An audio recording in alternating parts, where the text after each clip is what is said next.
Muy buenos días o muy buenas tardes.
Buenos días, Clever. Ahorita que saludó, aquí estamos esperando que ingresen y aquí también atendiendo a los que asisten de forma presencial. Estamos en Durango, México, para los que nos siguen en otras partes de México y de América especialmente.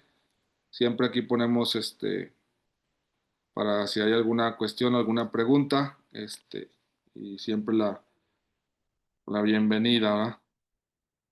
Este, para saludar a las personas interesadas.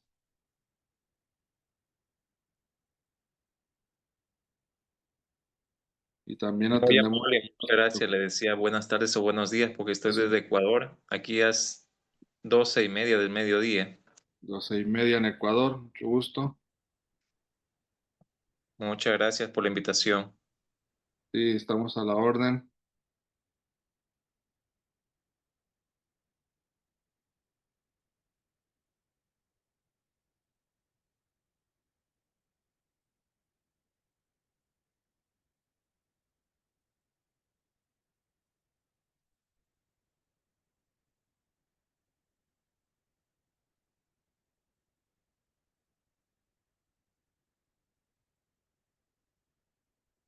Pues esperamos nada más tantito aquí si hay alguien más de conexión y continuamos. Permítame. Ujú. No, no hay que desesperarse.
Continuamos, saludamos a quienes siguen las clases de forma grabada también, eh, estudiando la teología del Antiguo Testamento.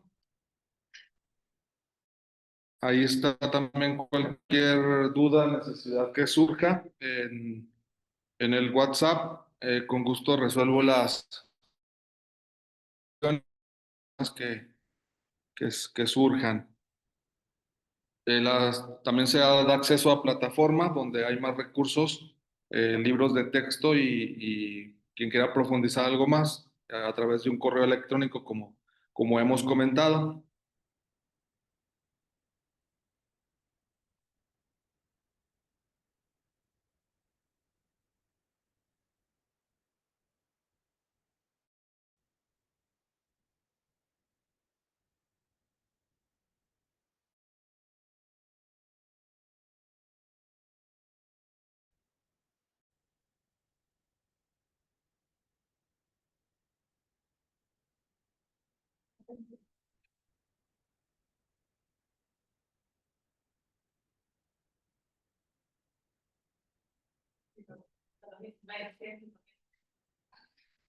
Permítame tantito, no se puede.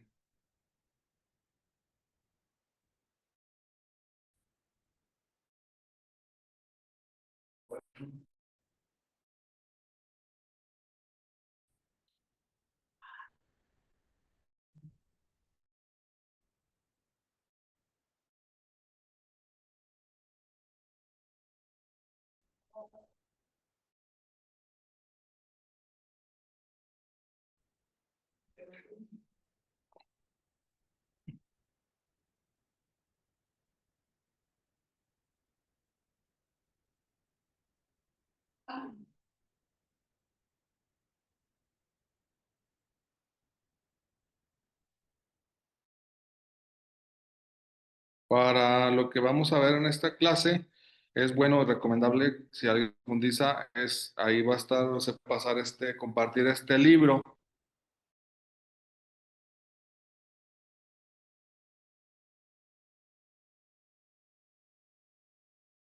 Vamos a la teología.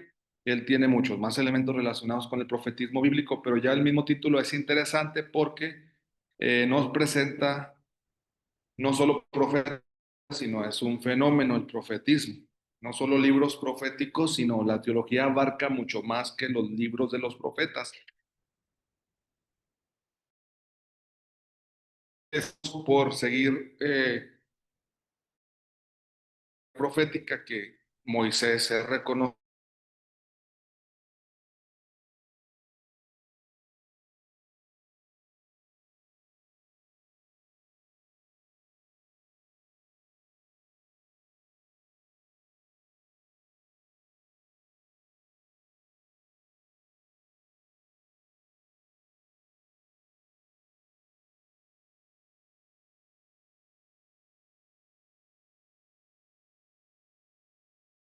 se puede pensar que entre más grande sea la versión o versión que hemos estado un poco, y en eso estamos, en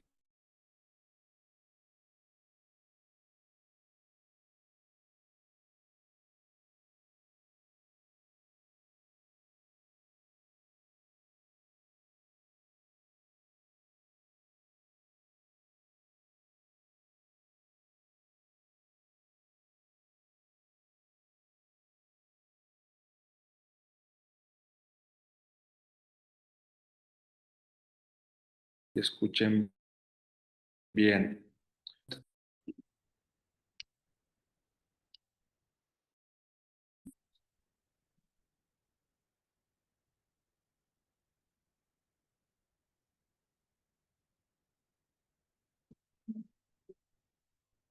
Sí, cree,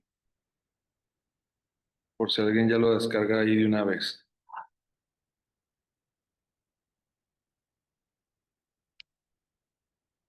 Luego vayamos a el Word para unos puntos, unos desarrollos que hay que tener en cuenta cuando alguien quiera participar también. Puede interrumpir abriendo su micrófono también aquí en el aula o también poniendo algún símbolo con el que se visualice eh, su necesidad de participación. Un diseño, color de la página que haga aumentar las ganas de estudiar. ¿Qué ponemos? Se dice un rosa, un morado, según la psicología de los colores. Sí. ¿Y cuál es el que más motiva para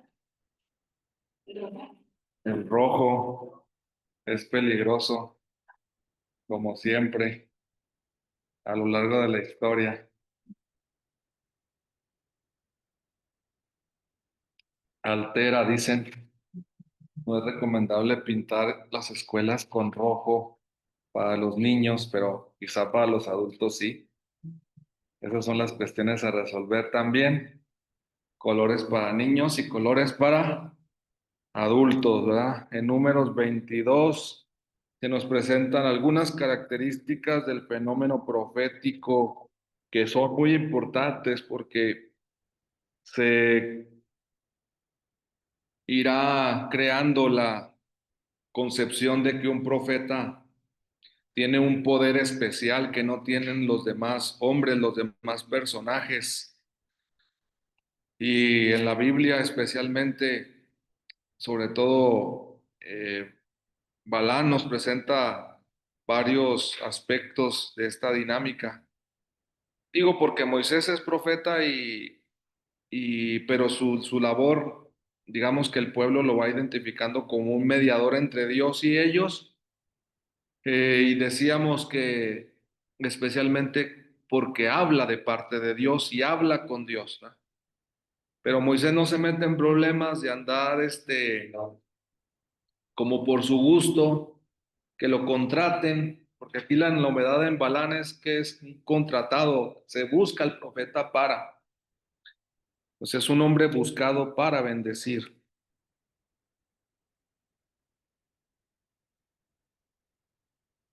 La bendición, por lo tanto, es una especie de producto, ¿ah? La bendición que hay que conseguir y que hay que conseguir quien la haga.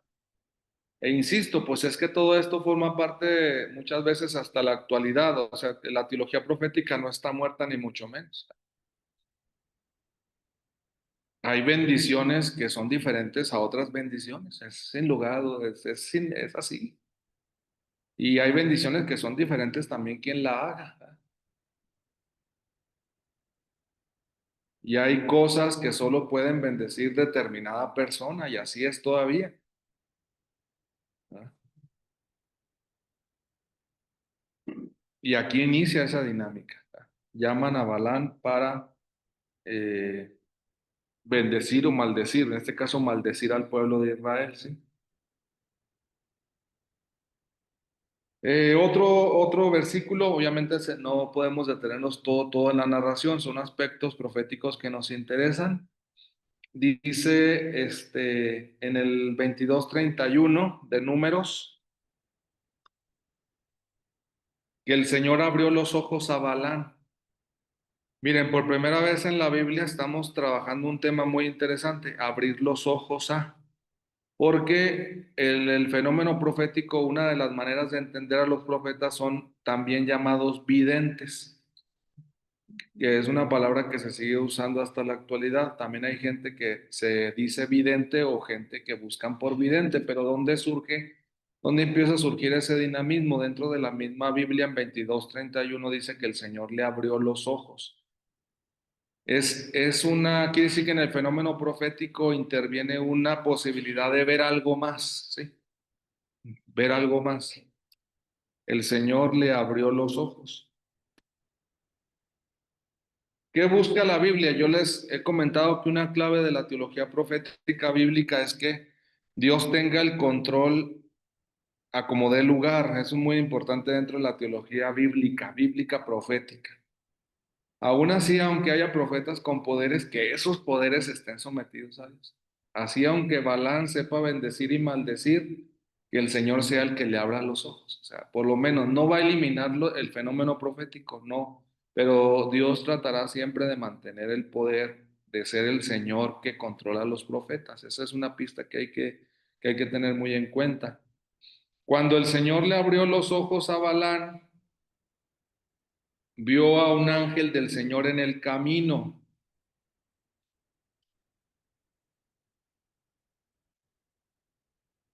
Esto es otra pista de lo que significa la teología profética. Cuando el Señor abre los ojos a un profeta es capaz de ver también otros personajes del mundo divino.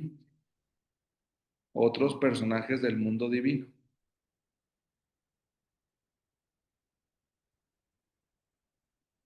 Este puro versículo encontrará su desarrollo pleno en el profeta Daniel, por ejemplo. El profeta Daniel es un profeta que ve y convive y habla con seres divinos o medio divinos, por ejemplo. Ya hay algo también en el profeta Ezequiel. Es decir, se abre una perspectiva que no tenemos con Moisés. No, Moisés no abusa de este ámbito. Alguien diría, pero se habló con él en el Éxodo 3, el ángel del Señor, sí, bien.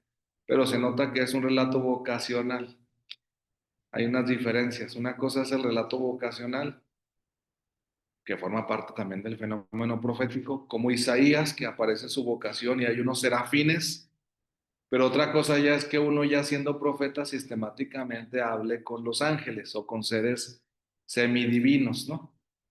Ya estamos en una diferencia. Una cosa es para el llamado.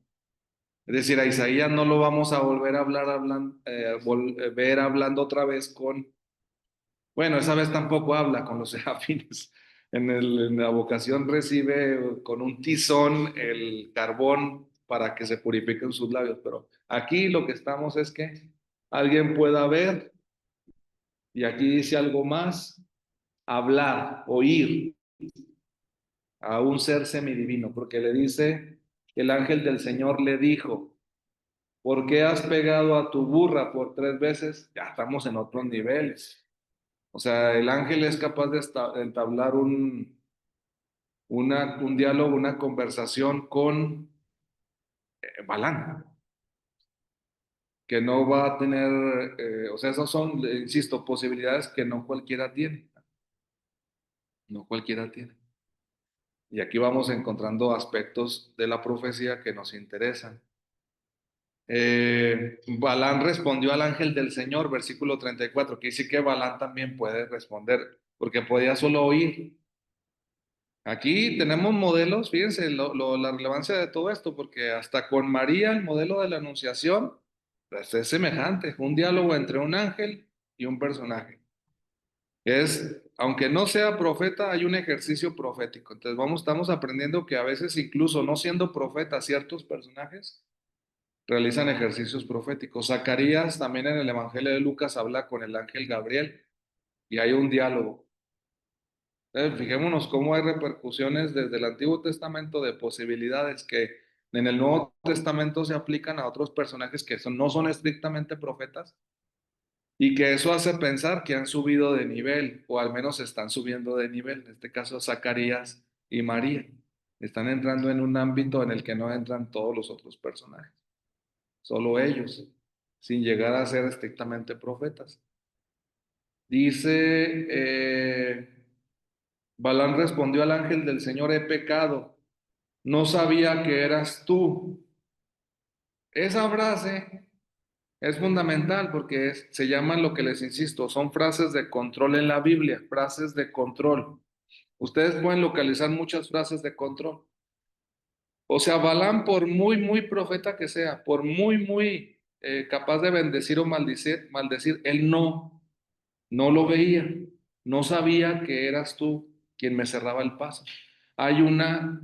Eso es lo interesante de la Biblia, que por muy profeta que seas, mantienes un cierto grado de ignorancia, porque es la manera de que Dios se posicione siempre como el único que todo lo sepa, el único que todo lo sabe, ¿verdad? Frases de control. He pecado, no sabía. La frase he pecado puede sintetizar precisamente me he equivocado, ¿sí? No estamos todavía solamente con algo moral. Disculpa mi ignorancia, no sabía que eras tú, hasta que no le abran los ojos, ¿sí? No sabía. Meir Sternberg, en un libro que no tenemos traducido al español, que se titula The Poetics of Biblical Narrative,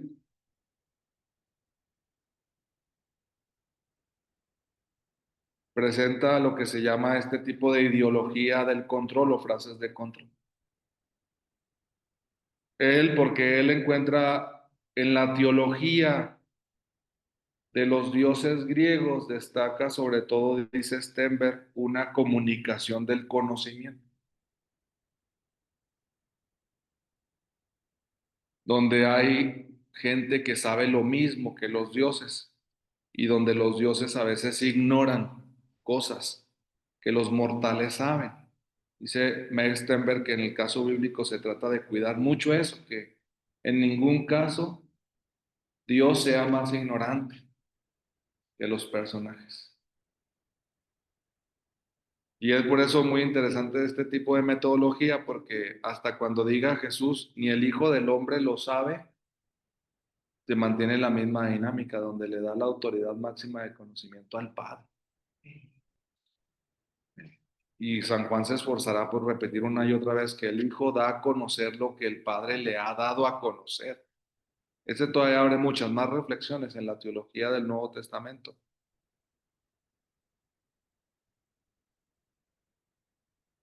Chat, otro ejemplo, Abraham que también habla con el ángel y los ángeles que iban contra Sodoma. Abraham realiza un ejercicio profético. No está reconocido estrictamente como profeta, es verdad, pero en este caso Abraham también sube de nivel. Si Dios le permite establecer un diálogo con mediadores, en este caso ángeles, es un ejemplo claro también, como dice aquí Eleazar, es un ejemplo de un ejercicio profético de ciertos personajes, que sin ser estrictamente profetas, eh, entablan un diálogo con estos seres. Y la cosa no, Se han catalogado así, como un ejercicio profético, ¿sí? Porque sobre todo se ha considerado que cuando se logra escuchar una voz divina y se entiende y se dialoga con esa voz divina, se está en ese nivel profético. Se ha aprendido, digamos, se ha asumido el modelo de Moisés. La reflexión del profetismo para muchos, no digo que todos, pero para muchos nace cuando alguien cerró el Deuteronomio. O sea, el hecho de decir que no ha surgido otro profeta como Moisés, dicen que es una de las primeras propuestas sobre qué significa ser profeta y que es sobre todo la capacidad de hablar con Dios y de recibir un mensaje de Dios. En este caso, con la característica de que no lo puedan recibir los demás, ahí sí lo siento, es lo que estamos viendo, es decir, tenemos que dejar que el profeta sea quien y valorarlo como quien habló y dialogó, en ese sentido. Ya otra cosa será decir en qué sentido por el bautismo todos somos profetas, pero ese es otro dinamismo, ¿sí? A explicar. Aquí estamos con particularidades de ciertos personajes que por su papel que desempeñan en la historia son capaces de realizar esto. E insisto, frases de control son muy importantes, porque la Biblia no es un libro que busque poner al mismo nivel a Dios y a los hombres, sino intenta mantener siempre a Dios como omnisciente y a los hombres, por muy profetas que sean, con una cierta ignorancia. Entonces, Meir Stenberg trabaja precisamente lo que se llama el modelo del conocimiento en la Biblia, el modelo del conocimiento en la Biblia. Tú estás leyendo la Biblia para aprender. La teología te debe de llevar a pasar de la ignorancia al conocimiento.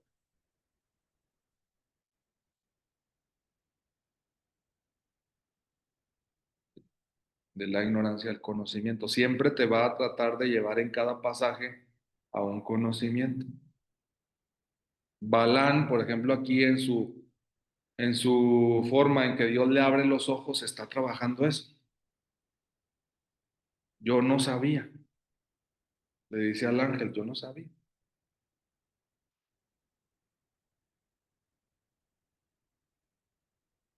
Y finalmente la frase de control aparece otra vez en el 35, 22:35. Vete con esos hombres, pero di solamente lo que yo te mande. Otra vez.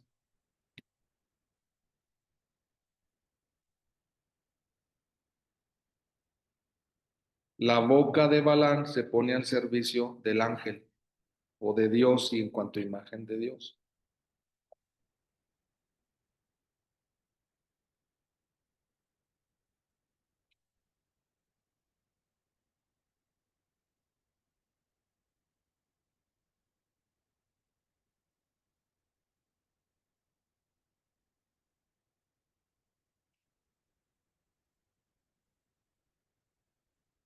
Otro versículo interesante es del capítulo 23. Para que las bendiciones y maldiciones sean eficaces, empieza a introducirse dentro del fenómeno profético, porque es interesante reflexionar esto sobre las posibles evoluciones que hubo. De repente, o al parecer dentro del fenómeno profético, no basta solo la palabra, aunque quizás sea lo más importante. Junto con la palabra se empiezan a introducir algunos elementos como el siguiente. En el 23:29, Balán dijo, Números 23:29, Balán dijo, levántame aquí 7 altares, levántame aquí 7 altares.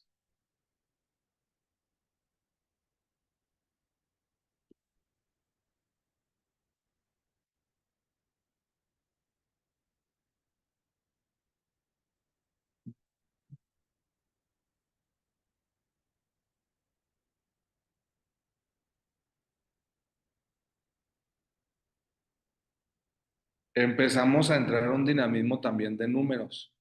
Palabras más cosas, pero cosas numeradas.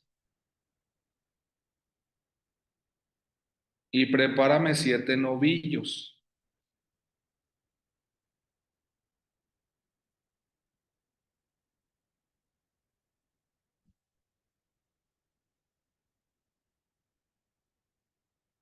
Y 7 carneros.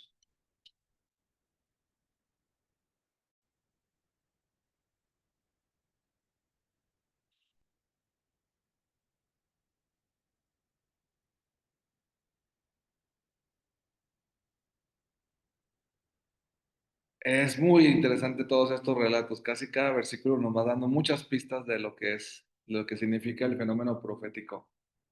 Miren, ya dice Balán para hacer todo como debe de ser. O sea, estamos ante, fíjense cómo poco a poco se puede ir hablando de una teología y aquí es donde están las mayores luchas en las teologías bíblicas, porque todo el mundo intentará decir quién fue primero, quién fue después y muchos estarán siempre diciendo, porque buscan si lo primero es mejor que lo que viene después, ¿no? O lo que viene después mejor que lo primero. Eso es siempre, hasta en la vida misma o en las reflexiones, pero van a decir, sí, el culto depende del profeta. O sea, dicen, "Ay, bueno, pero el culto qué?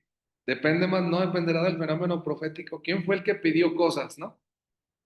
¿El sacerdote o el profeta?" Y lo dice. Bueno, empezó todo con profetas, no había sacerdotes. O eran ejercicios proféticos, no cultuales. O sea, lo que trato es que perciban que no, aquí no están matando novillos y carneros para culto. Aquí están matando novillos y carneros para que tenga eficacia la bendición o la maldición.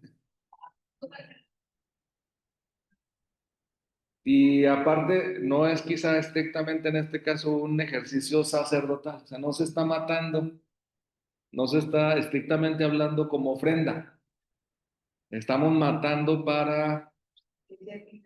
Sí, pero fíjense cómo todo esto todavía para mucha gente funciona, todo es un mundo que se mueve de cómo hacer que la palabra sea eficaz, qué cortas, qué matas, qué te comes, qué, como que si no basta decir las cosas, ¿sí? ¿Entienden cómo hay una especie de mundo que se sigue moviendo en ese sentido, pero nace de un dinamismo incluso, digo, Balán siempre se ha propuesto como algo arcaico, etcétera. No entraría yo que sea arcaico o no en la Biblia, porque a veces lo que uno cree que es arcaico es de lo más reciente, es muy difícil juzgar ya sí, eso es una manera de estudiar historia que no, ya no es muy válida, decir, no, no, esto me parece muy antiguo. No, no, por su forma de la escritura, quién sabe que no, pero hay que tener también cuidado, a lo mejor es también algo reciente, más elaborado. Inmoló ya el novillo, Balac, el carnero en cada altar. No, pues sí, el Señor se complacía en bendecir a Israel, ¿verdad? Ahí van, ahí van. Y dice, ya, pero ya no fue como las otras veces en busca de presagios. Ah, ya sale hasta otra palabra interesante. Balán va viendo que la cosa va funcionando de alguna manera y dice, ya estos presagios ya no, también sale esa palabra, la palabra presagios, métodos para adivinar. ¿Ah?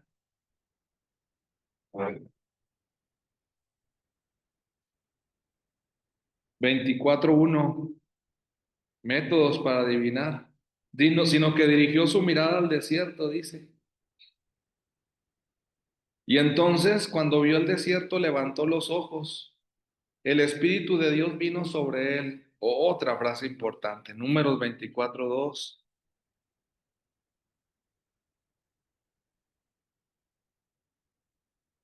El Espíritu de Dios vino sobre él. Y pues uno siempre, a partir de ahora, estamos muy poco familiarizados. Cuando uno va viendo Génesis, Éxodo, Levítico, pues eso del Espíritu de Dios, pues no estamos tan acostumbrados, aunque el que haya leído un poquito los capítulos anteriores de Números se da cuenta que ya hubo lo que decíamos un espíritu que se puede transmitir, ¿sí? Sí. De parte de Moisés a los ancianos. Pero ya vemos que este espíritu también sigue trabajando de otra manera con otros profetas. Y entonces dice que vino sobre él el Espíritu de Dios. Tenemos un elemento que participa y pronunció estas palabras. Las traducciones de las Biblias van a presentar diversas opciones porque puede ser también pronunció este oráculo. Oráculo, estas palabras, palabra del Señor, todo esto son válidas, son útiles, ¿verdad? Pero obviamente que la palabra oráculo se ha hecho muy famosa. Algunas traducciones bíblicas más bien la evitan o prefieren no estar diciendo continuamente oráculos porque se ha alejado en el uso actual de un uso religioso, institucional, porque religioso sin institución sigue siendo válido. El oráculo, es decir, una palabra que venga de la divinidad. Solo que en la religión institucional ya no se maneja tanto oráculo, sino que el Señor se ha dado a conocer definitivamente en Cristo Jesús, digamos, en una teología más ya centrada en lo que significó Jesús, pero oráculo representa siempre en todas las culturas la posibilidad de encontrar una palabra que venga de la divinidad y sobre todo cuya característica sea que me diga si me va a ir bien o mal, si me va a ir bien o mal, sobre todo. Y ahí es donde empieza todo ese discurso Balán, oráculo de Balán, hijo de Beor. Incluso está redactado casi en forma poética, que si se ve así se reconoce una cierta poesía. ¿Por qué? Porque también las fórmulas mágicas deben de ser en poesía. Todavía el profeta no debe solo hablar, para que la palabra sea eficaz tiene que rimar. Por eso las mayores dinámicas proféticas van en poesía, se cuentan los versos. Eso todo el mundo se trabaja, eso también está claro también cuando en el mismo hebreo se intenta de que no se ponga en prosa, ¿sí? Hasta aquí el acomodo se va a buscar que sea En poesía, que es el ejemplo aquí de Jeremías, son puros versos.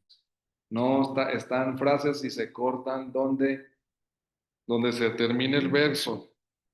Así sean una, dos, tres, cuatro palabras, ahí se pone punto. Hay que bajar al otro.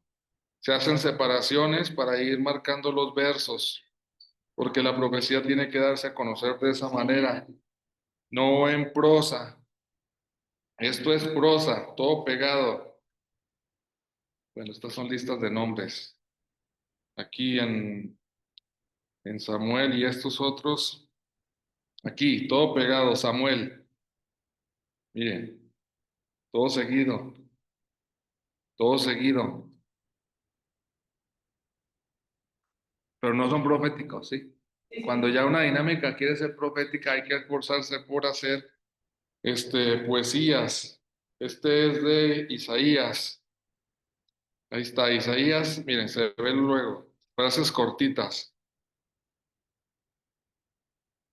Sí, en algunas, sí. Mire, esta, por ejemplo, la de América, sí está acomodada así, ¿no? De que estoy leyendo.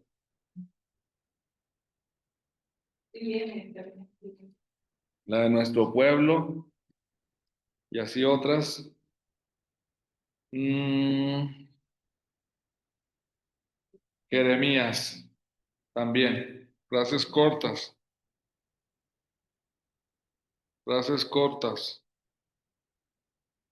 Escuchen, atiendan y no sean soberbios. Escuchen, atiendan y no sean soberbios. Que suena mejor aquí porque tiene que estar bien calculado. Y aquí en la traducción, como este Shekel se dedicó a la estilística, quiso pasar a la Biblia en la medida de lo posible el mismo número de los versículos, porque él se dedicó a estudiar las poesías, de los griegos, los romanos, y tratar de pasar el mismo estilo bíblico en la medida de lo posible, juntamente con los salmos, que son las poesías por excelencia.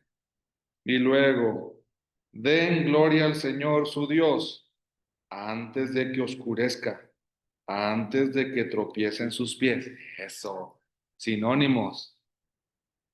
Den gloria al Señor antes de que oscurezca, antes de que tropiecen sus pies, antes de que no vean nada, antes de que se nublen sus ojos, antes que la oscuridad caiga sobre ustedes, antes que no sepan a dónde ir, antes que no encuentren quien los guíe. ¿Me entienden? Tienen que ir creando puras frases. Y en la forma de escribir reside la eficacia de lo que se pronuncia.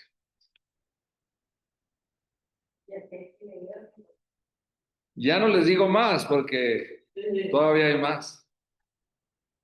Pero eso es para los que se dedican a la música. Todavía, efectivamente, hay quien defiende la eficacia de la palabra. Para que sea eficaz, no solo poética, tienes que cantarla. Tienes que cantarla. Toda así otra dinámica que es propuesta también. Muy bien, pero ahí entramos también en el mundo de la música. Para que haya profecía se necesita música. Para que algo sea eficaz, debe ser cantado. Pídala cantando, se dice. Pídala cantando. Si no canta, no se la ponemos.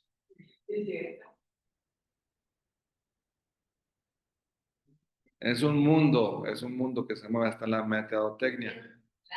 Está en la mercadotecnia. Si ustedes van y ¿por qué la gente canta para vender, va?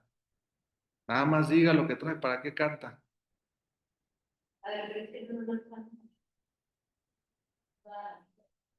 Se puede cantar toda la misa también.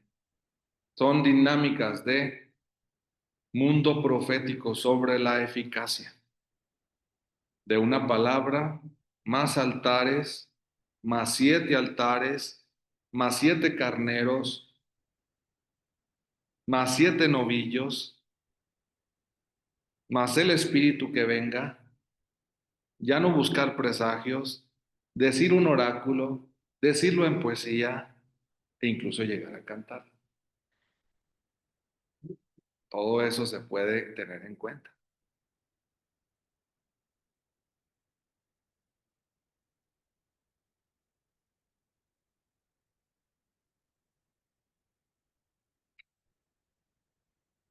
Balac se enoja y le dice a Balaam: te había llamado para maldecir a mis enemigos, versículo 10 del capítulo 24, y los has bendecido por 3 veces. Otra dinámica de ejercicio profético.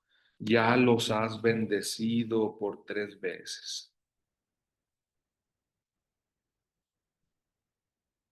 Fíjense cómo puede haber todavía tradiciones, religiones, ¿verdad? No solo es así, es 1, 2 y 3, ¿verdad? Es 1, 2, ¿verdad? Y 3. Y a la Trinidad nos ha funcionado a nosotros más en la teología, porque por lo menos ya tenemos al Padre, bendito sea el Padre, quién sabe qué, bendito sea el Hijo, que quién sabe qué, bendito sea el Espíritu. Las bendiciones finales se han elaborado en 3. Inclinen la cabeza para recibir la bendición. Que el Señor quién sabe qué por esto y por lo otro. Que el Señor quién sabe qué por esto y por lo otro. Que el Señor quién sabe por esto y por otro. Y la bendición de Dios Todopoderoso. 3 y la estructura 3. Y bueno, ya los has bendecido por 3 veces. Está naciendo en germen todo aquí en Balaam. Así que vete a tu tierra, lo corren ya. O sea, todo lo has hecho mal, todo para lo que te contraté. Y uno mentalmente, también cuando uno ya quiere ya terminar un asunto, le dice: ya te dije por 3 veces, ¿eh? ¿Quieres que te diga 3 veces las cosas? ¿Cuántas veces quieres que te las diga? El 13 ya es se llama final cognitivo. Cuando uno dice 3 es un final cognitivo. A la 1, a las 3. No debe ocurrírsele que a las 4, ¿sí? No tiene pragmática, no tiene final cognitivo, no tiene contexto, ¿sí? Primer, segundo y tercer lugar, no más. Hasta en la Lotería Nacional. Bueno, hay reintegros. O hay, depende de otros lados, premios de consolación. Pero solo es uno, ¿no? 2. 1, 2 y 3. Y 3 veces aquí la. Es que después no vamos a encontrar muchos datos, ¿eh? Por más que uno se esfuerce en la Biblia, hay cosas que ya no, a veces no las vuelve uno a localizar. Y que dice uno: ¿y dónde sale esto? ¿Por qué persevera tal cosa? Pues es un relato muy cortito, pero muy rico, que nos da muchas pistas sobre lo que pasa después, ¿no?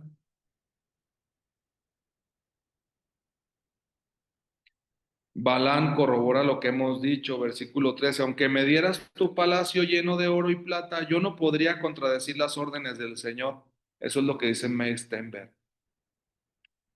En el mundo bíblico se trata de que tú no seas más que Dios, y sobre todo lo vas a hacer tanto cuanto no te dejes pervertir por el dinero. Por eso Jesús es claro: no pueden servir a Dios señores, o servirás a Dios o al dinero. Meir Stenberg es consciente que el nivel de conocimiento en la Biblia también va a variar según los bienes o el apego que tengas a los bienes, ¿verdad? Llegarás a ser más ignorante, obviamente. Para que Balaam se conserve en su posición, necesita rechazar el oro y la plata. Yo no puedo hacer, por más que me pagues, sino diría fielmente lo que el Señor dijera. Ese es mi trabajo.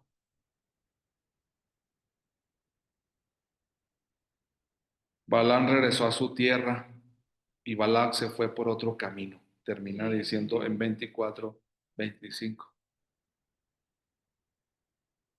¿Entendió Balac? Puede ser. ¿Se fue desanimado como el joven rico? Puede ser. Todo puede suceder cuando a alguien le dicen que dejes de estar apegado al dinero. Y cuando alguien tiene que reconocer que el dinero no lo compra todo, como aquí. Es de los primeros ejemplos en la Biblia donde él tiene palacio lleno de oro y plata. Se dice un palacio, imagínense. La figura es extraordinaria, un palacio lleno. Es como las de MacPato, ¿no? Nadar en las monedas, ¿no? Bañarse con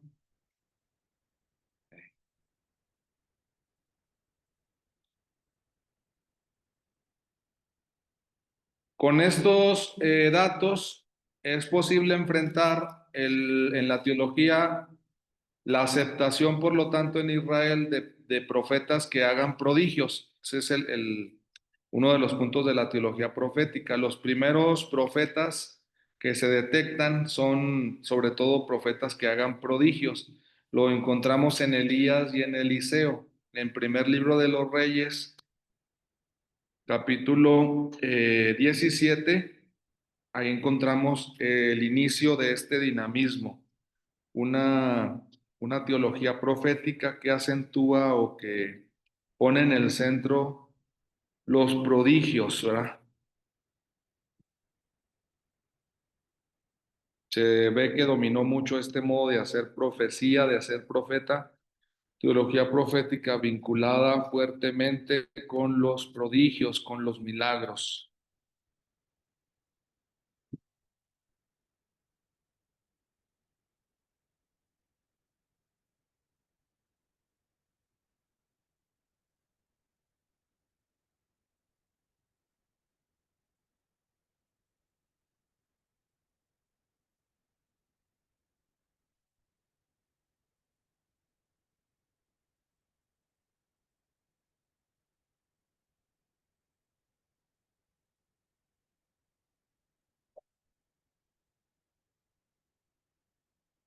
Si nos fijamos, la primera vez que va a acontecer algo de lo que les estoy diciendo es, dice, con el hijo de una viuda, o primero el milagro con la viuda y el hijo. Ahí dice en el capítulo 17, 9.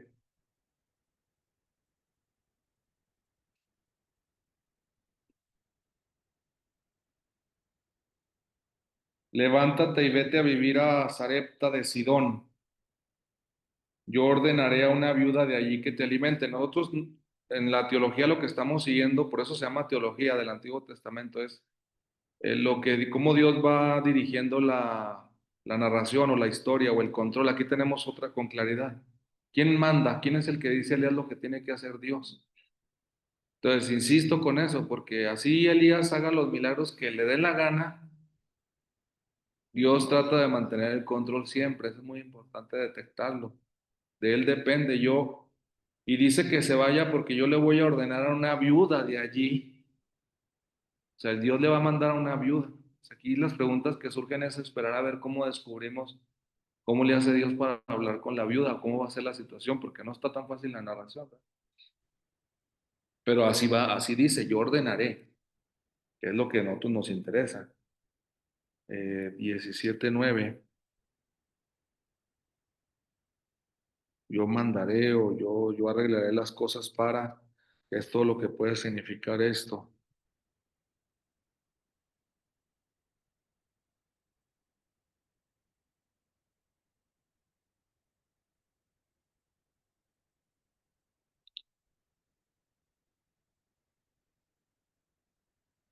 Elías se levantó y se fue a Sarepta. Cuando entraba por la puerta de la ciudad vio una viuda recogiendo leña. Obviamente la narración, pues ya entiéndanlo por favor, no hay que hacerse muchas preguntas, de decir, pero ¿qué no había más viudas? Pues nomás vio a la narración es es muy simple, entonces no podemos hacernos muchas preguntas. Que el Señor no le dijo, ve a casa de la viuda María o la viuda Rosa, ¿no? No va por ahí, entonces, pero dice que vio una viuda y luego, ¿cómo se pueden ver las viudas? Entonces ahí nada más pueden ir jugando con los dos ámbitos, donde una narración nos está dando, ya en la misma forma de narrarse, nos está diciendo que Elías es especial de cierta forma. O sea, lo que para uno es una preocupación, que le diga, vete a Zacatecas, y ahí yo le voy a decir a una viuda, ¿verdad? Que te dé de comer. A ver quién se va. O vete, vete a otro lado, perdón, aquí que estamos diciendo aquí algo cerca, ¿verdad? Y eso cerca, ¿verdad? Pero vean la orden que es, vete a Sidón, ¿verdad? Entonces ya uno nota que está en otro nivel, o sea, le está posicionando Elías hasta en la misma orden, está presentando a una persona que sabe más que nosotros, más que nosotros. y que lo escuche. Luego le dice, la llamó y le dijo, por favor, tráeme un vaso de agua para beber. Paso a paso es de las narraciones más interesantes, porque ya acá le habían dicho que una viuda lo iba a alimentar. Uno, si es maloso, lector maloso, uno está esperando a ver si Elías se equivoca. O sea, a ver si se equivocó de viuda. También se puede leer así. Es el lector que se dice va leyendo buscando errores para ganarle a los personajes. Leo es el lector competencia de los personajes, se llama también una lectura donde quiere darse cuenta que ellos se equivocan y que él sabe más. O sea, el lector quiere entender que él haría mejor las cosas que el personaje.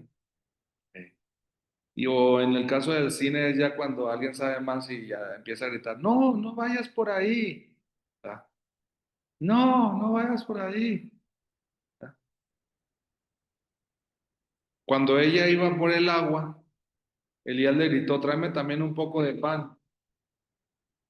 Ella le dijo, vive el Señor tu Dios. Esas son las frases que nos interesan también en esta narración. Empieza a surgir la expresión tu Dios, el Dios de Elías.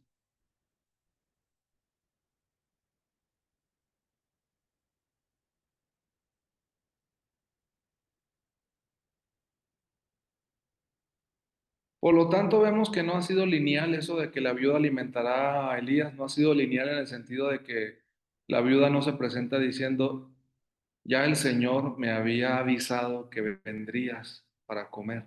Es otra de las frases que se pueden utilizar en la profecía, ya me había avisado Bueno, el Señor.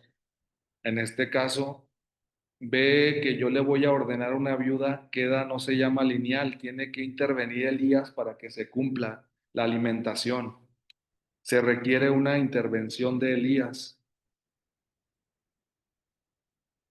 él la- Sí,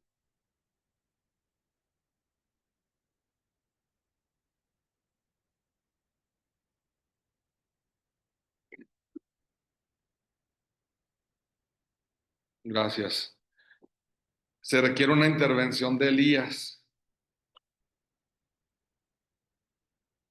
Y esta es la frase más importante. En el 14, así dice el Señor, Dios de Israel.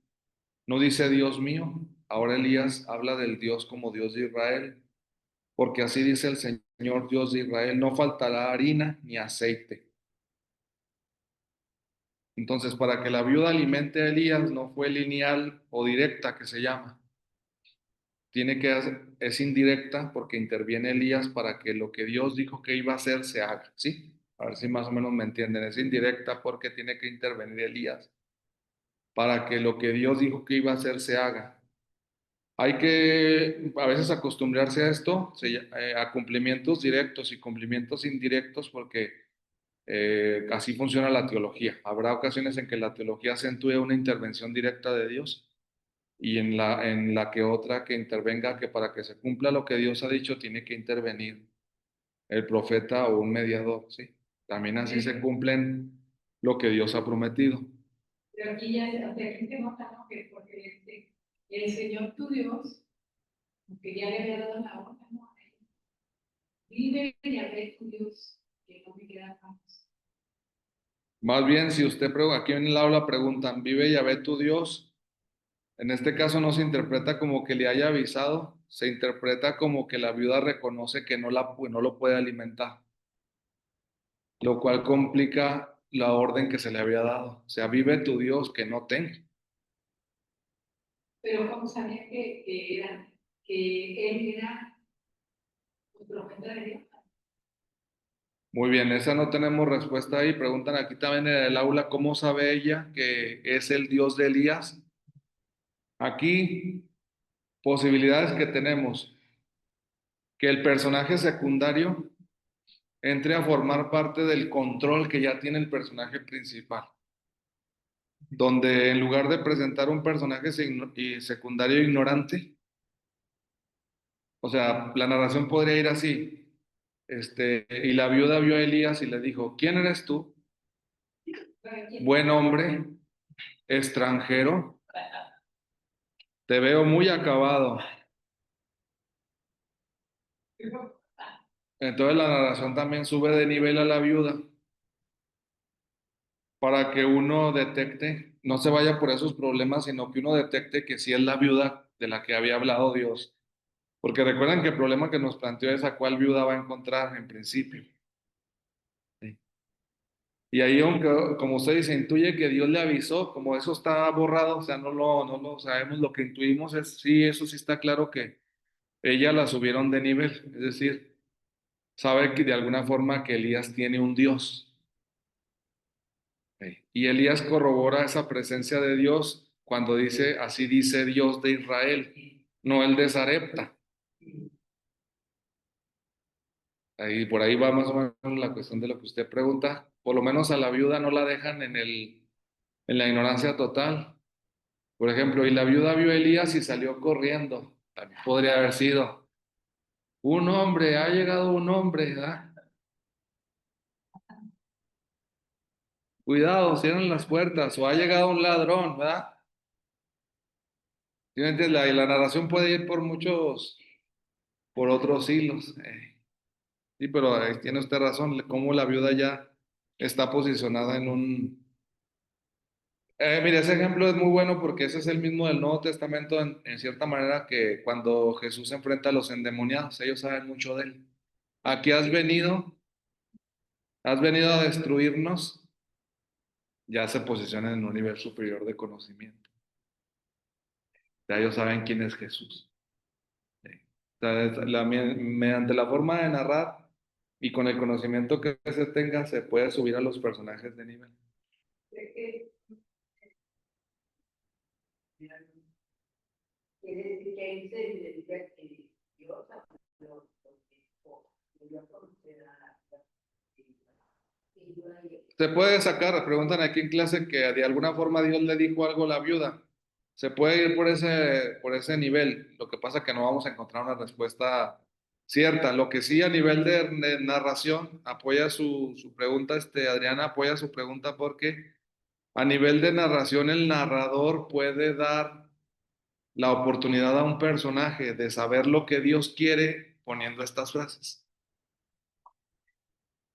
O sea, por ejemplo, se puede utilizar incluso ahorita usted que nos dijera, que usted dijera aquí, yo sé que Dios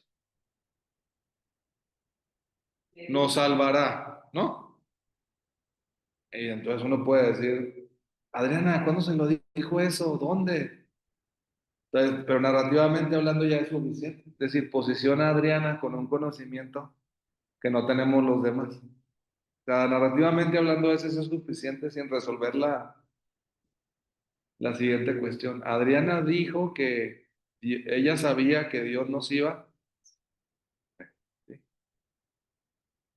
acabando, sí, tengo que traer el cargador. Más o menos, o sea, es lo que se llama en la forma de narrar, Así es. en la forma de narrar, posicionar a un personaje por encima de los demás. Y ahí pueden entender que bíblicamente hablando tenemos personajes muy ignorantes hasta los personajes de gran conocimiento.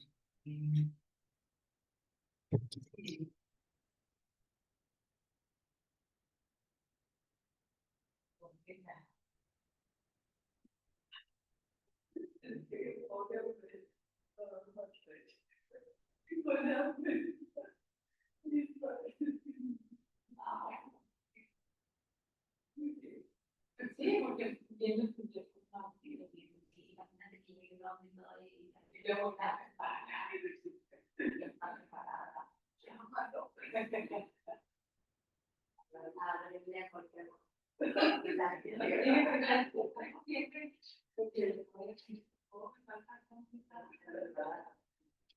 Pues imagínate, ven aquí la cosa y esto, ¿qué tiempo para decir? Es una tontería.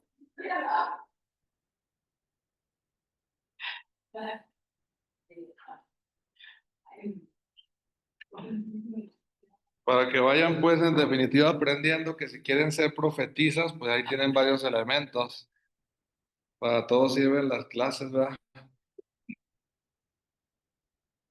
Y están ahí juntando todos los elementos que vamos mencionando, ¿verdad? ¿Quién sabe qué pase? Quizá estamos entre profetas y no lo sabemos. O entre profetizas. No, no se sabe, ¿verdad? Hay que tener cuidado, ¿verdad? Hacer la cruz, ¿verdad? Ante estas situaciones.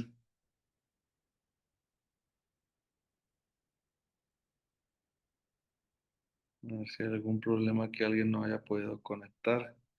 Estemos a salvo. Parece que no. Vamos a ir entendiendo. Intervención de Elías para que acontezca lo que el Señor ha dicho, porque el Señor no habló de que iba a haber un milagro. El Señor habló de que una viuda lo iba a alimentar. Las cosas se complican porque la viuda dice que no tiene y la intervención de Elías, por lo tanto, se cataloga como la posibilidad de que se logre un prodigio, que la harina no se acabe ni el aceite tampoco.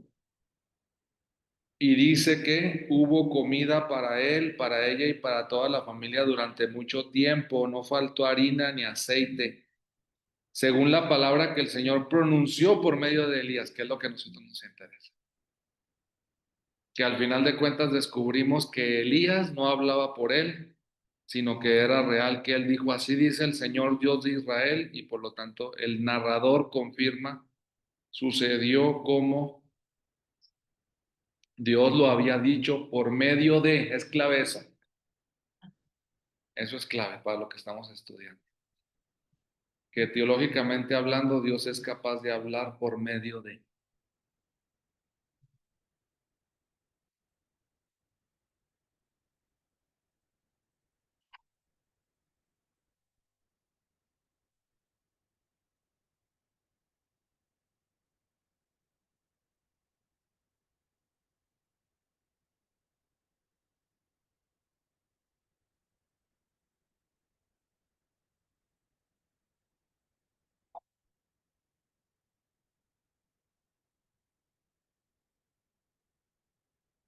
Esto no lo teníamos contemplado. Ahí donde hay que ir a aprender ahora, que al parecer las narraciones de prodigios, dices, es lo que se llama, no se practica tanto, pero quizá el evangelista San Juan sea otro ejemplo. Se llama practicar secuencia de los milagros. Es decir, que habiendo hecho un prodigio, ese prodigio dé lugar a otro prodigio. Quizá el relato de las plagas es algo semejante, quizá el relato de las plagas, que no tanto porque hay plagas que se cortan, que se vuelven a empezar como de cero, pero aquí en este caso dice, porque supimos que la viuda tenía un hijo y de repente aquí, habiendo solucionado el problema de la comida, dice que el hijo se enfermó. Después del milagro de la comida se presenta una oportunidad para hacer un milagro de salud.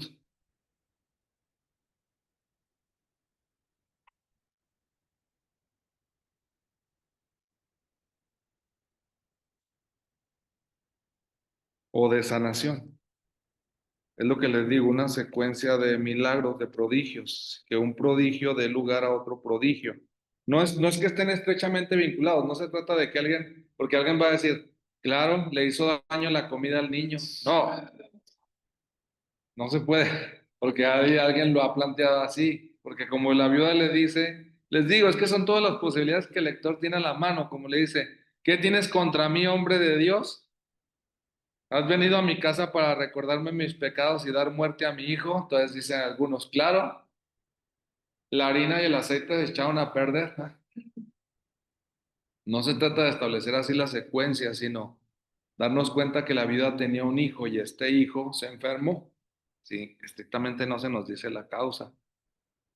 Lo que sí nos interesa es cómo lo sane, porque ese nos va dando unas líneas de cómo sana un profeta, cómo, el modo de sanar. Y esto se debe practicar en cada prodigio de sanación, pues. Y dice que lo que hay que hacer con un enfermo, y con un muerto ya, para dar paso porque dice que enfermó y murió, ya un muerto, subirlo a la habitación superior, dice que lo subió a la habitación superior. Entonces aquí implica que hay que subir, si se va a hacer un prodigio de sanación, hay que subir de nivel al que ha muerto en este caso. ¿Sí?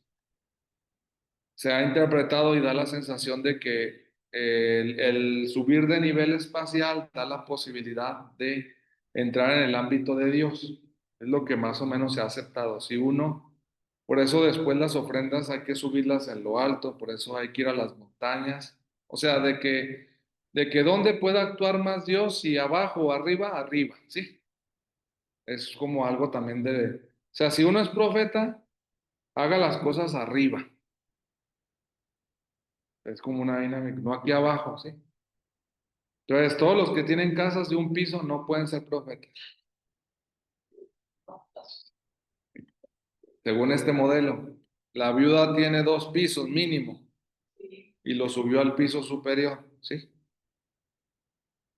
Bueno, demos oportunidad a los de un piso, al techo, súbase.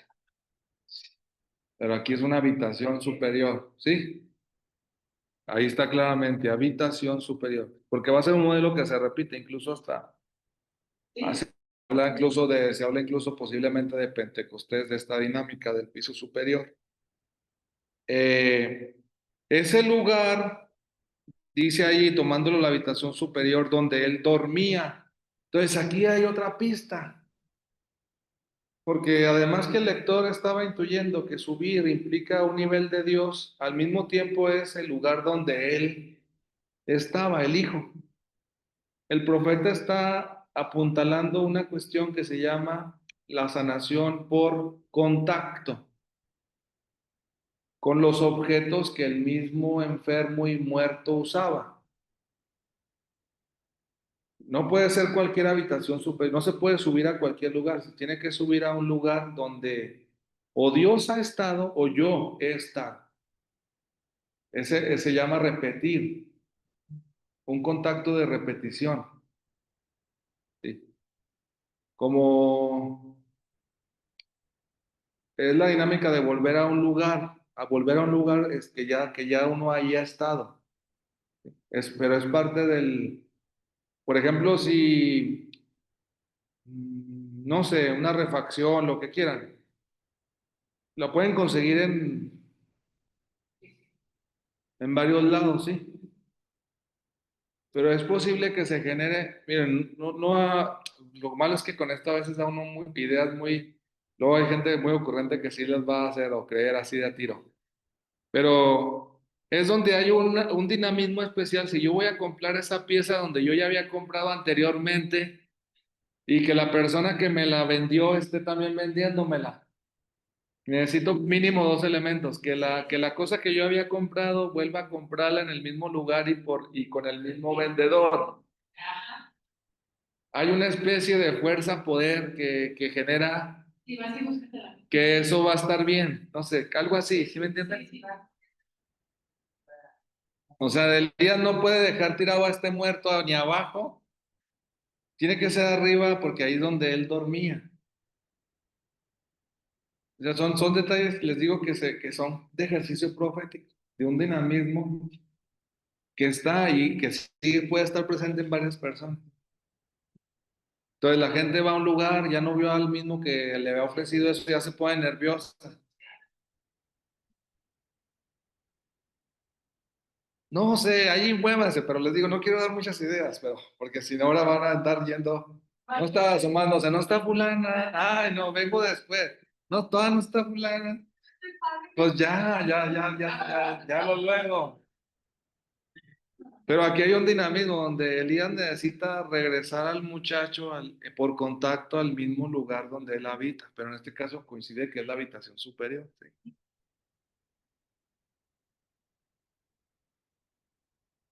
Ahora, atención, posibilidades también, ¿sí?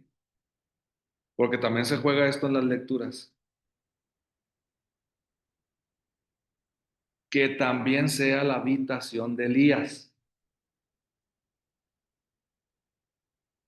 porque ahí está diciendo, Señor Dios mío, también hará sufrir a esta viuda que me ha hospedado.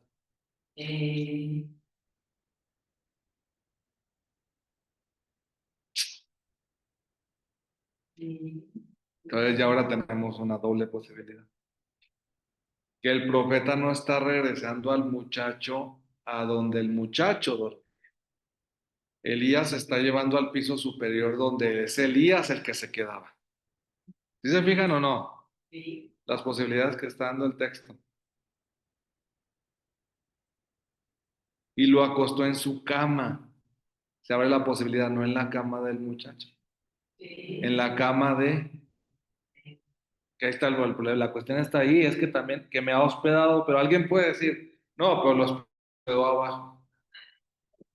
Es que son las posibilidades que se abren allí, que no tenemos que arreglarlo. ¿Por qué se complica aparte? Pues porque tenemos que el niño es masculino y Elías es masculino. Pero no, pero todo se aprovecha porque es lo que les estoy platicando. Para sanar es normal. Ustedes, cualquier persona que les digan para qué es más saludable que la persona se mantenga en su ambiente normal. Ah, sí. ¿Qué es menos saludable que la persona la cambien de contexto? O sea, sí influye, sí hay algo. Entonces funciona, o sea, hay algo aquí lo que les digo. Entonces se pueden mezclar ambas cosas y decir, estamos jugando con la posibilidad de que sea el contexto del hijo y el contexto divino representado por Elías. Pero está claro que busca un contacto, ¿verdad? Un contacto, para que en este caso el lugar donde Elías reposa, signo de la muerte, pueda convertirse en signo de vida. Por eso esta cama, este lecho ha sido de los más importantes para la teología profética. ¿Por qué? Porque se interpreta, a la luz de la teología, es un signo de la resurrección de Jesús. La cama se transforma en tumba, la tumba se transforma en vida. El niño, el muchacho, va a la cama, está muerto, no está descansando, está muerto, es una tumba. Pues Y de sí. la tumba resucita. Sí. ¿No entienden un poco la dinámica Sí. que se está manifestando aquí? La cama se vuelve tumba, ¿verdad? Sí, ¿qué es lo que sucede estrictamente hablando? Si alguien se está agonizando, ya la cama no es tanto cama, que sigue siendo cama, pero ya no es lo que uno busca en una cama. Cuando está enfermo, todavía se utiliza, está en cama, menos mal, pero de un muerto no es normal. Oye, ¿dónde está fulano? Ahí sigue en la cama. Pero bueno, pero ya se murió y es, no, nada más, ya, pues sí, es verdad, ya no cuadra tanto, ya es otro dinamismo. Hay que sacarlo de la cama. O sea, no puede estar, o es cama o es tumba. Pues es lo que está trabajando aquí el prodigio de Elías, por primera vez. Es un prodigio todo, porque el otro fue el de la comida, que ya era bueno, pero ahorita estamos con un muerto, por primera vez en la Biblia. Sí. Por primera vez en la Biblia. Sí, porque hay otros parecidos. Adán no anduvo con muertos, ni Abraham, ni nadie quiso resucitar. Ya todos felices, se murió y qué bueno. Nomás esta viuda es la que ya no. Esta viuda ya no quiso, porque también la narración puede haber sido. En la casa se enfermó gravemente y murió. La viuda hizo duelo y ya, no. Por primera vez en la Biblia tenemos la resistencia de una madre a que se muera su hijo, que es muy importante, muy interesante. Esta viuda, en las explicaciones, representará más adelante a María cuando muera Jesús. A la manera de la viuda de Sarepta, María llora la muerte de su hijo. Es un pasaje muy importante de teología profética, de anticipo. Invocó al Señor. Se tendió 3 veces sobre el niño. Ahora el contacto de Elías sobre el niño y 3 veces. Invocación del Señor. Contacto 3 veces. Con el muchacho, con el niño, etcétera. De nuevo invocación. Todo un rito.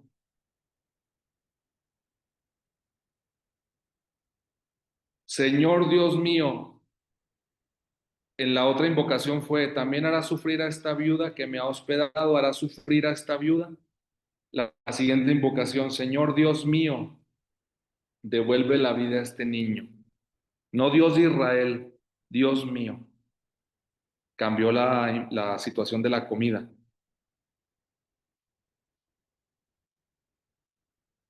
Ya empieza a generarse la teología de la resurrección. Dios que devuelve la vida a los muertos.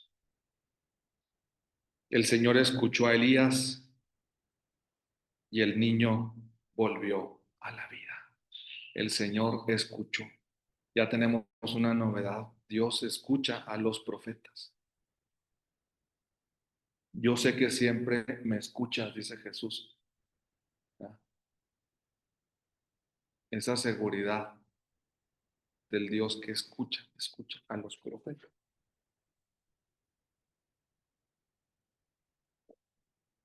Elías tomó al niño, lo bajó de la habitación de arriba,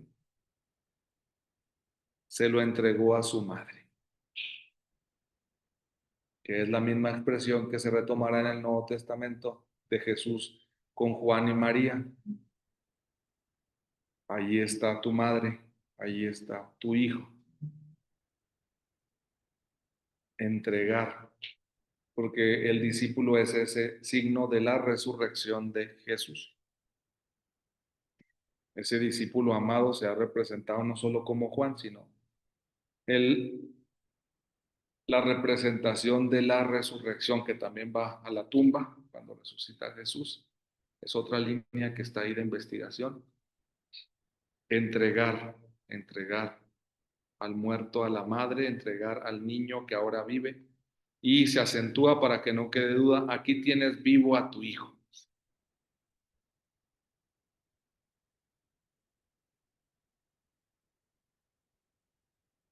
Termina diciendo la mujer, y ya entendemos el objetivo del relato. Los reclamos de la mujer obtuvieron respuesta. Y a partir de ahora, por lo tanto, ante los sufrimientos, eso es lo que tenemos que entender. Como conclusión de la sesión, ante los sufrimientos se abre una ventana de posibilidad para el pueblo de Israel en la teología profética. Hay quienes pueden salvar, sanar, hacer prodigios. Hay alguien a quien acudir. Ahora reconozco que eres un hombre de Dios y que la palabra del Señor que tú pronuncias se cumple. En definitiva, dice la viuda, ahora reconozco que eres un profeta. Que la palabra de Dios se cumple. Hay que guardar las dos frases porque el día que no haya profetas, habría que considerar todavía esta posibilidad, que la palabra de Dios se cumple, porque son los dos dinamismos que van a estar mencionándose. Y obviamente perseverará más la palabra de Dios. La palabra de Dios será siempre más que los profetas. Jesús en definitiva será la palabra de Dios.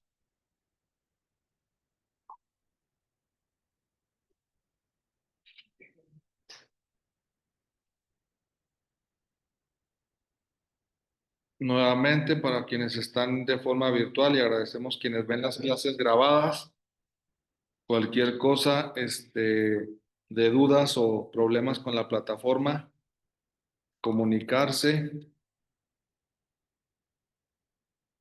al 52, prefijo de México, 618-132-6123.